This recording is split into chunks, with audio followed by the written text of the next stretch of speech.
Royal silence shattered. Queen Camilla breaks down in court as Prince William exposes the scandal the palace tried to bury. No cameras, no mercy, just cold hard truth, delivered by the future king himself. Allegations of misused funds, hidden luxury perks, and secret palace budgets unfolded in real time. And as William laid out the evidence, Camilla crumbled, visibly shaken, tearful, and cornered. King Charles, silent, the monarchy fractured. What began as a private audit exploded into a royal reckoning, with millions watching from the outside. This wasn't just a trial. It was a throne under fire. The moment the courtroom froze, it was one of the most surreal moments in royal history. The courtroom, though closed to cameras, was packed. Press, royal aides, security teams, and legal advisors, all holding their breath. No one whispered, no one moved. The air felt like it could shatter. Prince William entered first, his face unreadable, eyes fixed forward. Catherine followed behind, composed and quiet, her presence calm but electric. Across the room sat Queen Camilla, pale, motionless, and clearly shaken. Her hands were gripped tightly in her lap, or posture stiff, but her eyes betrayed her fear. She had never looked more alone. Then the judge called the room to order. No photographs, no live stream, but every word would be transcribed, and every glance would be remembered. It was already historic. But what came next made it seismic. William stood and took the oath. Gasps echoed across the benches. Even seasoned legal advisors shifted in their seats. For the first time in modern memory, a future king was about to testify against his own stepmother. He didn't flinch. He didn't smile. He spoke clearly as the clerk administered the oath. And just like that, the silence inside the courtroom deepened, because what Prince William was about to say next would shake the crown from within. Why Prince William took it public. The palace had tried everything to stop this from going public. First, there were quiet conversations behind closed doors. Then came internal investigations. Royal lawyers suggested sealed hearings, off-the-record briefings, and private arbitration. But Prince William rejected all of it. What pushed him to such extremes?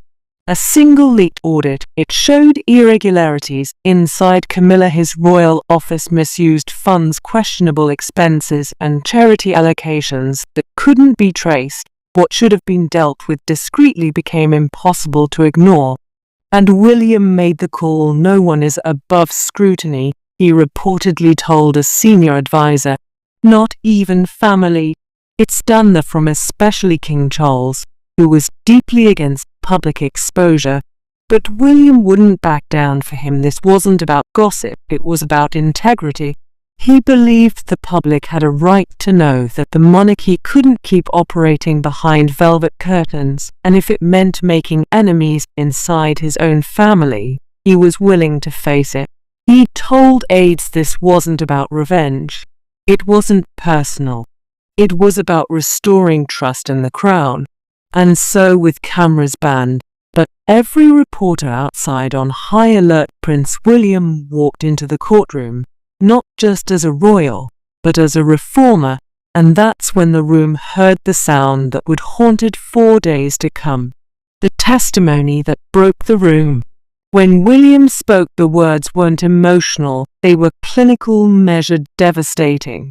He brought evidence, documents, dates, figures. He referenced internal memos, travel logs, and private event budgets tied to Camilla's staff. Not once did he say her name, but with every line the trail led straight to her door. He spoke of inflated travel costs, of educational visits that produced no reports, of luxury receptions funded through ambiguous charity allocations. He exposed payroll misclassifications, parks that went unlogged, and vendors that couldn't be traced. His voice never cracked. His posture never shifted. But the courtroom was shaking. Then he said the words that would echo beyond those walls. If we expect public trust, we must lead by example. The judge cast even opposing lawyers, when still everyone in the room knew exactly what had happened. A future king had crossed the line no royal ever had before.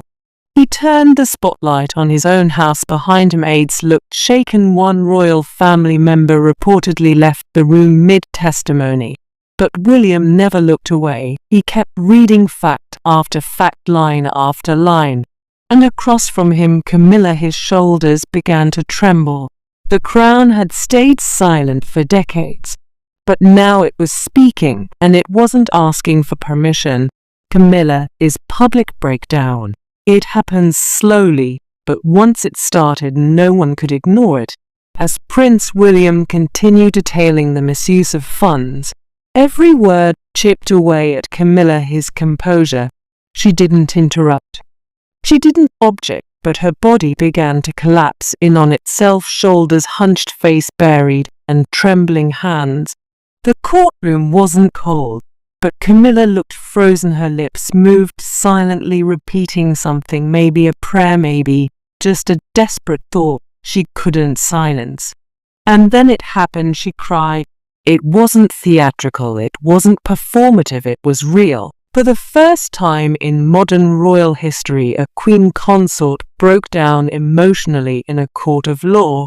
On the record, her tears fell quietly, but they changed everything. An aide rose from the back and rushed to her side.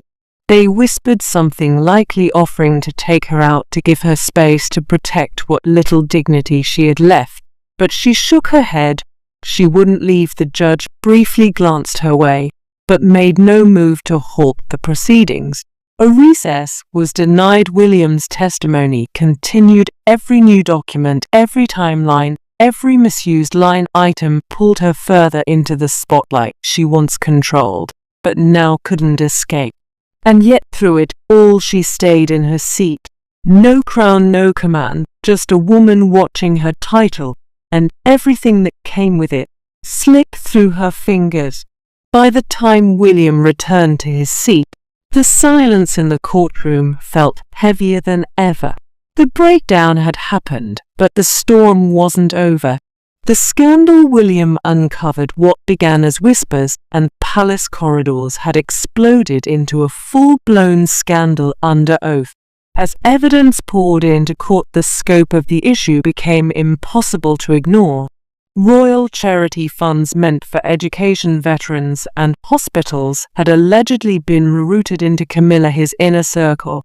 First came the overseas outreach trips, flights, luxury stays, and lavish receptions labeled as charity initiatives, but with no paperwork, no measurable outcomes, and no official follow-up. Then came the gifts, jewelry, art, design, or pieces from private donors, many with business ties under scrutiny, left off all public registers. Staff members were reportedly paid through charity budgets despite working exclusively for Camilla. His lifestyle management titles were changed on paper, but the work never matched the job description.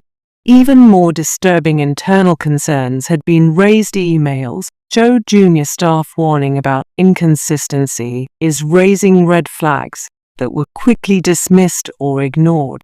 Auditors blocked from full access had quietly documented missing figures, but none of it made it out of the palace.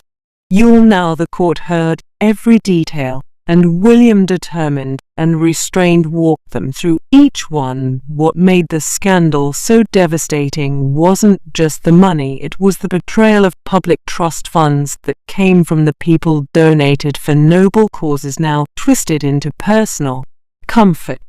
Camilla didn't speak, not yet, but the silence around her was growing louder by the second, and the one voice she needed the most still nowhere to be found. King Charles' deafening silence as Prince William's testimony continued to ripple across the globe. The one man who could have calmed the storm said nothing. King Charles stayed silent, no statement, no appearance, no gesture of support. He didn't enter the courtroom, he didn't even send a representative. The absence wasn't just noted, it was felt like a royal thunderclap. And for Camilla it was a silence that cut deeper than any headline inside the PAL. As the reality was much more volatile, sources revealed that Charles had personally pleaded with William behind closed doors. He wanted the scandal-buried quiet talks, internal discipline, a tightly controlled inquiry. Anything but this, but William didn't budge. Transparency protects the crown, he told his father. Pretending protects no one. It wasn't a rebellion, it was a declaration, and behind those palace gates a fracture opened. King clinging to order, and a son forcing change. Both claimed to be protecting the monarchy, but their paths were diverging fast. Still Charles held back, not even Camilla, as public breakdown moved him to speak. The woman who stood beside him through scandal and reign was now standing alone, and the cameras caught it all. To many his silence looked like distance, to others denial, but to insiders it was something more dangerous. A man afraid that speaking out would make things worse. But by choosing silence, Charles didn't protect the crown. He left wide open, and as the courtroom turned into a battlefield, the cracks at the top began spreading down the line. A royal family on the brink. 4 years the royal family had presented a united front, but inside the courtroom, and in the days that followed, it became clear the walls were starting to crumble.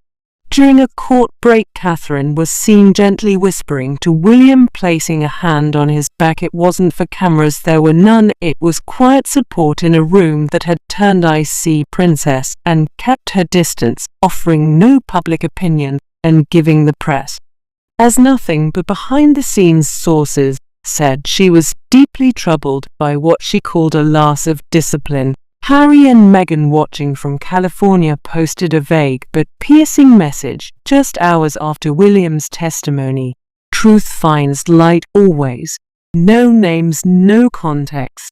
But the timing said enough. Lines were being drawn, loyalties shifting. Even palace staff didn't know who to answer to. Some supported William's stance. Others, loyal to the old guard, feared the damage was irreversible. Long-time loyal supporters outside the courtroom began gathering, not to protest against William, but to demand more answers. What else had been hidden? Who else had known? Inside the room there was no script for this moment, no protocol to follow. The traditional royal calm was gone, replaced by tension, whispers, and the growing sense that nothing would ever be the same again.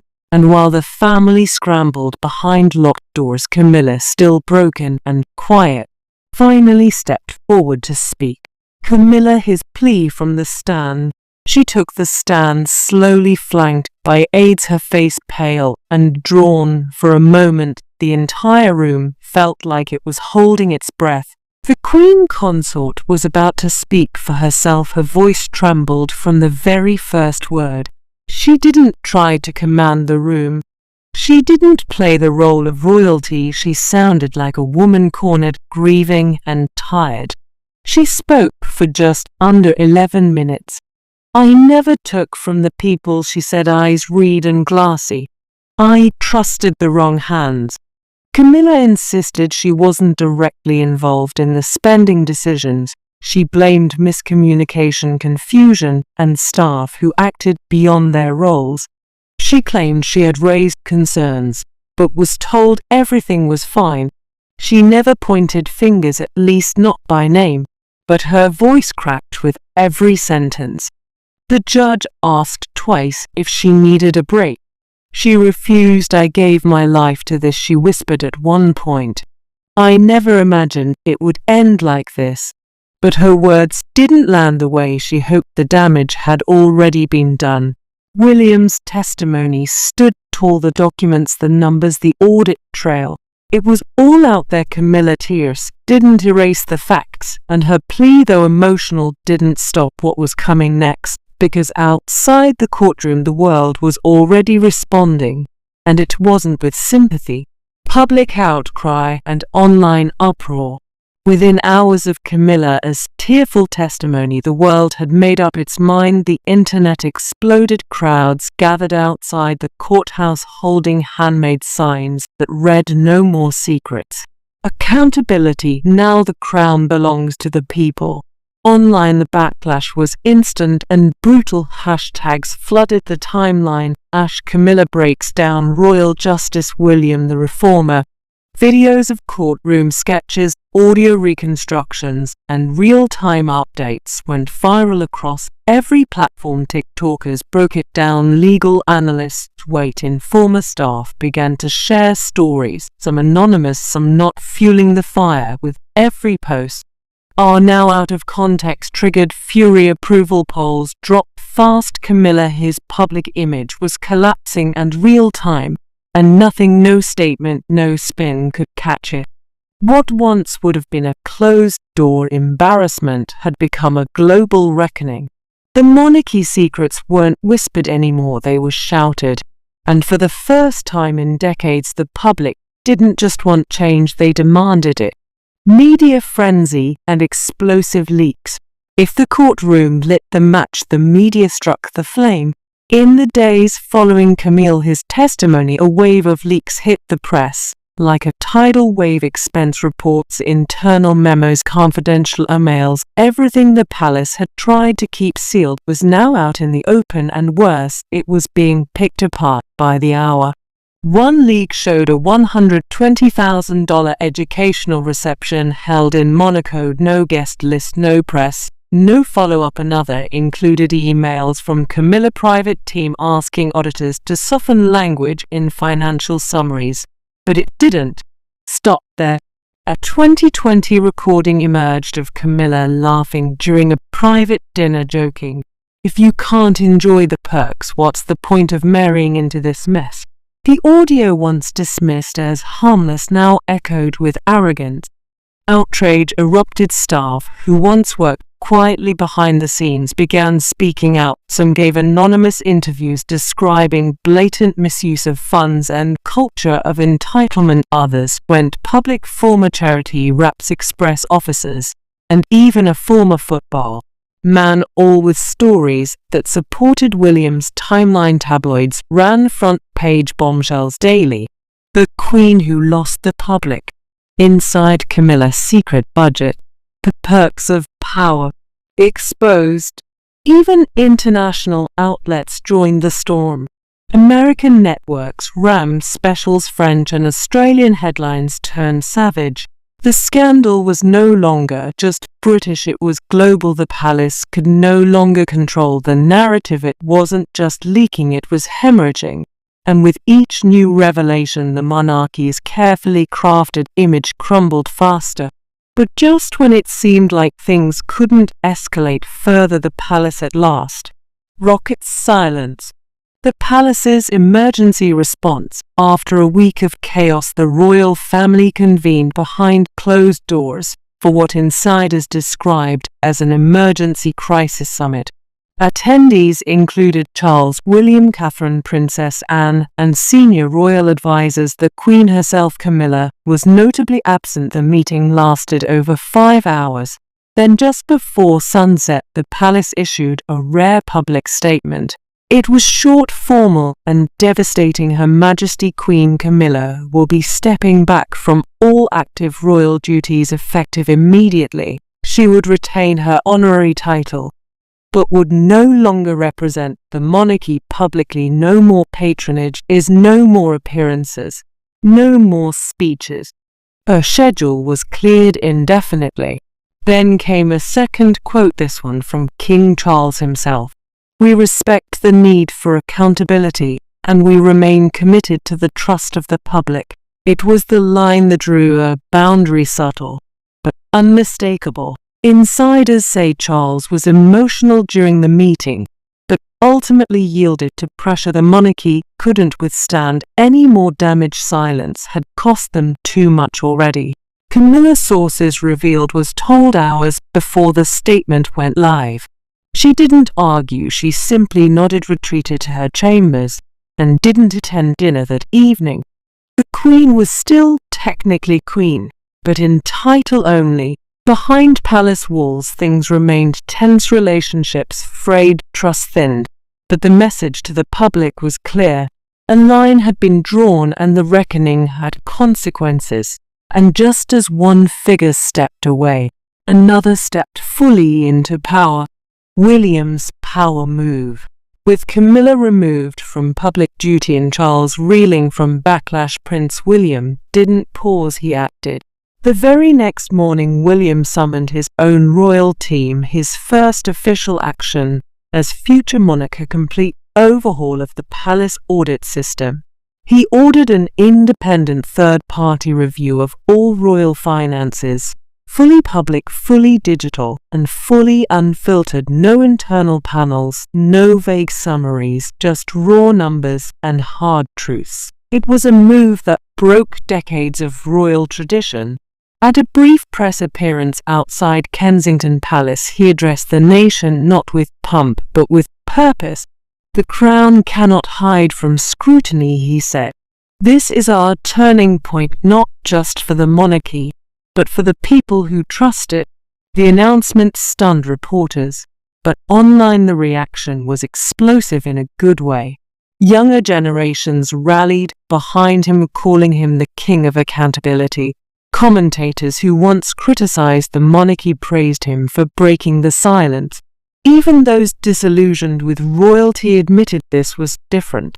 In one swift move, William had done what many believed no royal would ever dare: tear down the walls from the inside out internally. The ripple effects were just beginning. Royal staff were reassigned, advisors were let go. New hires were vetted through a transparency committee. William personally approved. The crown wasn't just changing, it was being rebuilt. And in the eyes of the public, William was no longer just the heir. He was the protector of the crown. They'd nearly lost a crown forever changed by the time the dust began to settle. Queen Camilla had vanished from public life. No royal outings, no statements, no balcony appearances. Her name disappeared from official schedules and her image was quietly removed from palace brochures and future charity events. The woman who once stood beside the king was now a figure in the background, seen only once weeks later at a private family memorial, wearing black, with no press allowed. The silence surrounding her exit said everything. No ceremony, no official goodbye, just absence. King Charles remained on the throne, but not untouched. His reign, once filled with cautious modernization and quiet strength, had been shaken. His influence dimmed, his approval ratings dropped, and though he was still the monarch by law, it was William who now led the narrative within royal circles. The shift was undeniable. William had gone from future king to present power. Every step he took now reshaped the palace around him. Meetings that once required Charles' sign-off now ended with William's decision. His public trust soared, his presence dominated, and Catherine, graceful, steady, unshaken, stood beside him like the monarchy's emotional foundation. This wasn't just a transition of duties. It was a generational shift in royal authority, one built not on ceremony, but on action, not on inherited privilege, but on earned respect. Camilla, his downfall, didn't just remove a figure, it rewrote a chapter of royal history. The monarchy, once defined by secrets and survival, was now under a microscope, and William had placed it there himself. The phrase modern monarchy no longer felt like empty branding, it was now a reality. Transparent, accountable, human. There were still scars, the family remained divided. Trust would take years to rebuild behind palace walls. But outside among the people something had been restored, faith not in perfection, but in change, and in the end,